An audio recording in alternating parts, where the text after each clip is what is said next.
Hello everyone, I'm Everest Eden, and welcome to this video essay, The Unique Design of MMORPGs. I originally made this video essay for a university project, but thought it was really good, so now I'm going to upload it to YouTube as well. I hope you enjoy. In this video essay, I'll be analyzing and critiquing common design characteristics found in the MMORPG genre. Without further ado, let's get started. First things first, what is an MMORPG? Let's start by splitting this word up. MMORPGs, or RPGs, or role-playing games, that fall under the MMO or massively multiplayer online genre. This means it's your standard RPG game, except all players in a game are connected to a shared server and can see and interact with each other in the game. The main thing that sets an MMORPG apart from an MMO is the RPG part. Destiny 2, on the other hand, is a good example of an MMO that isn't an MMORPG. Destiny 2's Steam page calls it an action MMO, others call it an MMO FPS, because while it has the elements of an MMO, it lacks the required elements of an RPG. Though it's important to note that there are two different types of MMORPGs, casual and hardcore. Casual MMORPGs are the most common, with games like World of Warcraft and Guild Wars 2 falling under this category. Casual MMORPGs are MMORPGs that don't involve player versus player. Most often, these games involve creating characters, choosing their race and class, and then gaining abilities as you level up. These are the games you immediately think of when you hear MMORPG. But there are others, known as hardcore, full-loot, PvP MMORPGs. It's a long name, I know. These are less common, but still see many players. EVE Online and Worm Online are two examples of games in this category. These games are hardcore in that they don't often include full quest lines, but rather give the players a world to make their own stories in. And now that we've established what an MMORPG is, let's get into what makes an MMORPG special, starting with everyone's first experience in any MMORPG, character creation. RPGs, especially MMORPGs, are often known for their character creators. Since the original MMORPGs are based on Dungeons & Dragons, games tend to provide a lot of choice when it comes to races and classes. Everything from humans to dark elves to gnomes to game-specific races like night elves or erudites give a lot of choice for players. Though, for weird and not smart reasons, many of the early games began to race-lock class choices. Let's look at EverQuest, one of the staples of the MMORPG genre. They came out in 1997.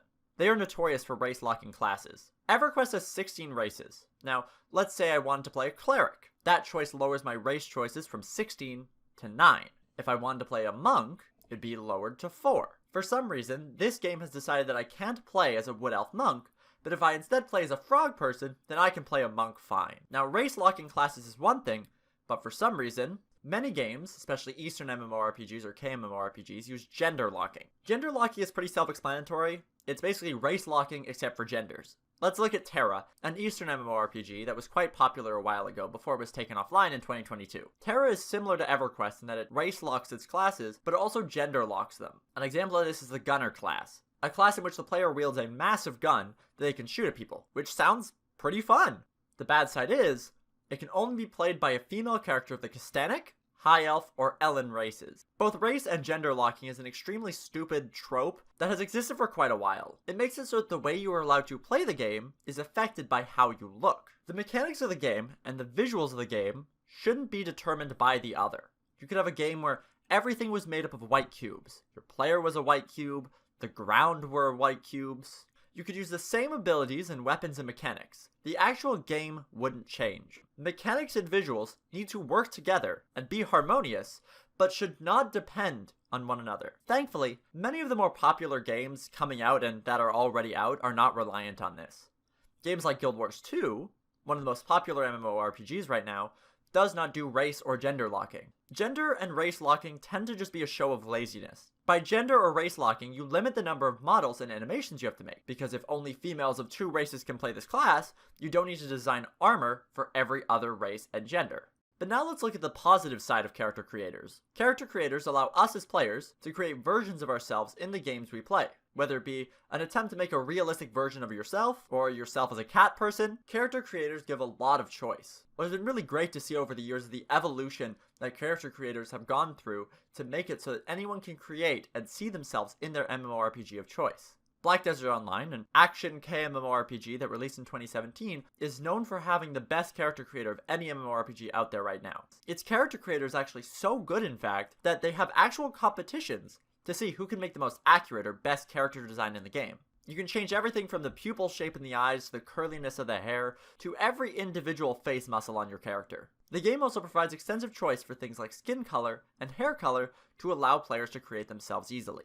Now, I should correct something I'm saying though. A massive, super complex character creator is not a necessity in an MMORPG. Games like Albion Online that use stylized art style make complex character creators difficult, but they at least try. You can change your face, skin color, hair, and starting clothes, which is enough for you to make a roughly realistic avatar in the game, or at least one that you'd be happy to play as. After you've created your character, the next step is to jump into the game and experience gameplay.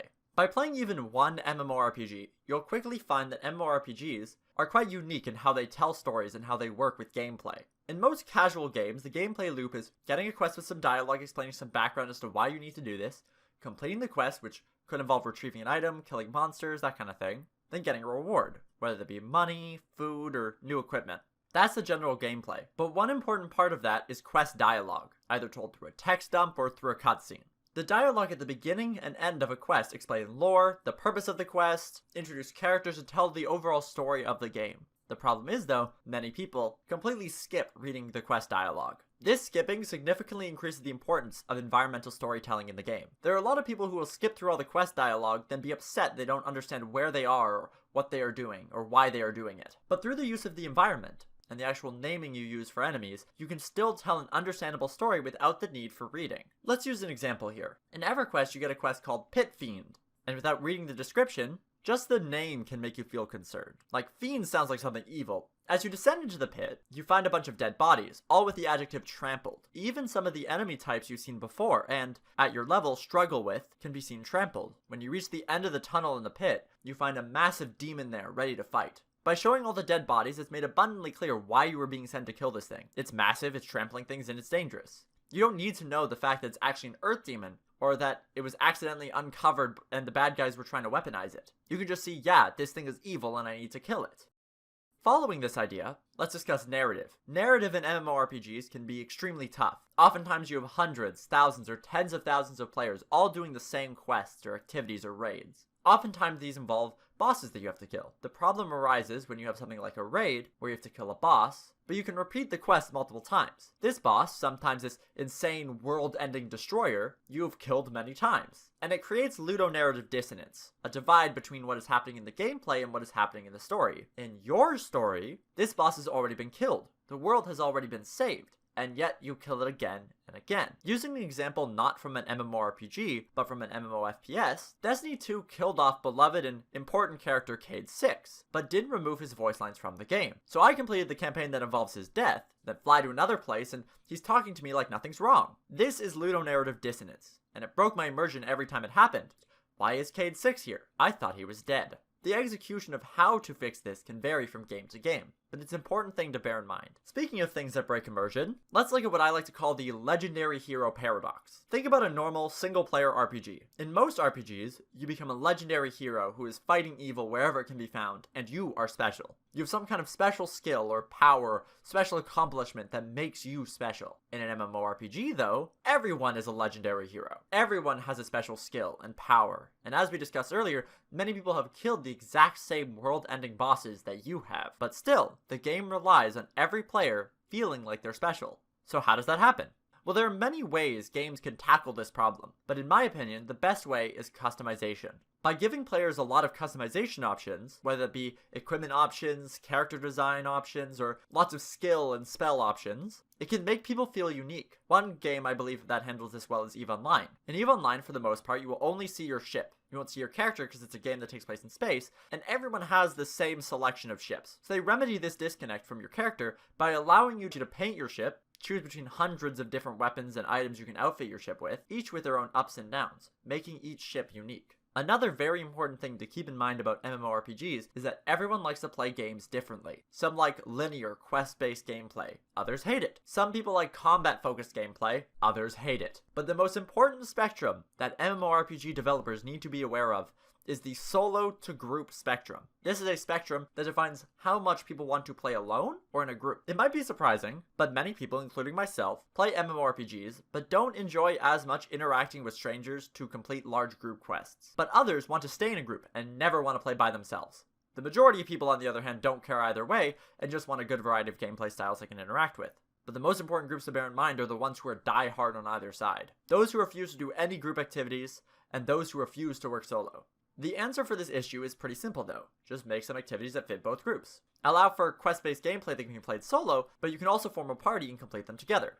You may think, if you're a player who mostly plays in groups, why would you play an MMORPG solo? It's a multiplayer game and it's intended to be multiplayer. Well actually, early MMORPGs were often designed with solo players in mind as well. In EverQuest, a very early MMORPG, in the description for every class, it actually says how well this class plays solo. So while not every class is good for solo, there are still classes that are intended for solo players, even back then. One of the universally decided best changes that EverQuest 2 underwent was the balancing of classes. Every class, from mages to healers, are fairly well balanced enough with both damage and healing spells that you can reasonably solo every class, even though some do it better than others. This is a pattern that has continued into the modern day as well, with games like Guild Wars 2 and World of Warcraft being able to be played with any class well, whether you're solo or in a group.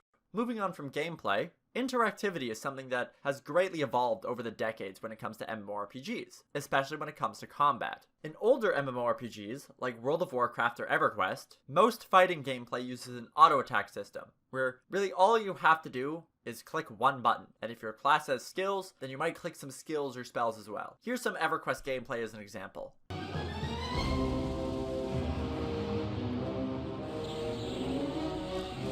Riveting, I know. Though, MMORPGs are starting to evolve, with many keeping and updating the auto-attack system by introducing dodging or movement into the fighting, where the enemy will have an area of effect attack you have to dodge. Other games use a combat system that falls into its own subgenre called action MMORPGs. These games, like Black Desert Online or other KMMORPGs, use a much more fast-paced fighting system, requiring lots of input from the player and also requires the player to create combos and link moves together to get maximum damage, while also dodging the opponent's attacks.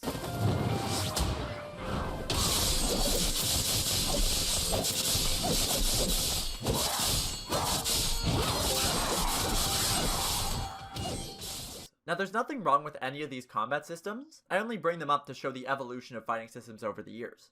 But now let's move out of the mechanics and gameplay section into something a lot more controversial when it comes to MMORPGs. Immersion. You might be asking, why is something so important in a game like immersion controversial? Well, that question actually has a very simple answer. Silliness. No, I've not gone insane. Here's what I mean. Games need to make money in order to keep running. The thing is though, most MMORPGs are free, or have a small subscription fee to keep them running. But what really brings in the bucks is the cash shop items and cosmetics. Cash shop items can be anything from a costume or outfit to a pet to a placeable object, and they don't always fit the vibe of the game. For example, let's look at a pretty infamous MMORPG made by Amazon Games, New World. New World takes place in a Spanish conquistador-esque fantasy island of Eternum, and the developers decided to add the legendary cash shop item, the Rainbow Lion. The Rainbow Lion was, well, a rainbow lion that you could buy and place in your house. Except, it did not fit this theme at all, and was considered by most players to be immersion breaking, because you'd be adventuring through this dark, evil-filled world, and just see a rainbow lion sitting in a guy's house. That does not fit the setting of the game at all. But while many people called for it to be removed, many people defended it, as they don't care if something's immersion breaking, it's kind of fun and silly, so people said to keep it in. Similar arguments have happened in almost every MMORPG ever created. Most have stayed away from these immersion-breaking cosmetics, but others have embraced them. Those that have embraced them are often called dress-up simulators with an MMORPG attached. I tend to not play games like this, since I have no money to buy fun cosmetics, and I do find it immersion-breaking, but Final Fantasy XIV, which I have played, has some amount of this. During my first playthrough, I walked into a building and saw a player wearing just jean shorts. This is a fantasy game. Jean shorts do not fit with that at all. And some people really enjoy these games, but oftentimes it takes away from the rest of the player's experiences because of their immersion-breaking qualities. Now, I'm not saying don't have cash shop items. It's totally fine to have that. One of my favorite memories I have from playing an MMORPG is when I bought my cool desert spider mount from the cash shop in EverQuest. But a desert spider makes sense, because that is a thing in the game. If that thing was, say, a police car, that would make no sense. Why is there a police car in a fantasy world? MMORPGs are a very popular genre for a reason. And the games in the genre have gone through massive changes and evolutions over the years. MMORPGs are still evolving, and hopefully over time will shed the old, outdated system and bring in the newer, more modern systems and ideas instead. Thank you for watching this video essay. I hope you learned something, or even if you didn't, I hope you enjoyed. Thank you, and have a good day.